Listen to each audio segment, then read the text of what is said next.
अस्सलाम वालेकुम कैंडिडेट्स। इस वीडियो में मैं आपको एएसएफ के बारे में जो भी इंफॉर्मेशन देने जा रहा हूं वो मैं ख़ुद अपने पास से नहीं दूंगा, बल्कि ये मालूमात मैंने ख़ुद एएसएफ के फ़िज़िकल वाले दिन एएसएफ के ऑफिसर से कंफर्म की है। लिहाजा इस वीडियो को आखिर तक ज़रूर देखें ताकि आपको फ़िज़िकल टेस्ट की लास्ट डेट और रिटन टेस्ट के बारे में पता चल सके। सबसे पहले तो वो कैंडिडेट्स जिनका एएसएफ में ऑनलाइन अप्लाई नहीं हो रहा या जिन्हें ऑनलाइन अप्लाई करने में एरर आ रहा है या जिन्हें ऑनलाइन अप्लाई करने का तरीका नहीं पता, उन कैंडिडेट्स के लिए मैंने अपने व्हाट्सअप का नंबर डिस्क्रिप्शन में दे दिया है। जिनका अप्लाई नहीं हो रहा एएसएफ में वो मुझसे व्हाट्सअप के नंबर पर रब्ता कर सकते हैं। मैं बिल्कुल फ्री में किसी भी किस्म की कोई फ़ीस या चार्जेस उनसे नहीं लूँगा, बिल्कुल फ्री में उनका एएसएफ में अप्लाई कर दूँगा।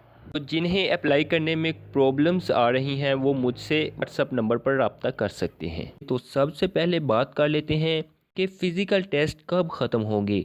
तो एएसएफ के ऑफिसर ने जो मुझसे कहा था कि एएसएफ के फ़िज़िकल टेस्ट का सिलसिला इस मंथ यानी कि जनवरी के आखिर तक ये टेस्ट मुकम्मल कर लिए जाएंगे, और जो रिटन टेस्ट है वो फ़िज़िकल टेस्ट के मुकम्मल होने के बाद 1 से 1.5 मंथ के बाद शुरू हो जाएगा।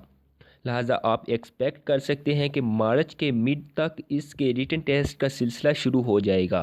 और इसके रिटन टेस्ट के सिलेबस और तैयारी के हवाले से चैनल को सब्सक्राइब कर लें ताकि अगर आगे कोई भी इस हवाले से अपडेट वगैरह आती है तो वो आप तक पहुंच सके। तो कैंडिडेट्स मिलते हैं नेक्स्ट वीडियो में। इजाज़त दें। अल्लाह हाफिज़।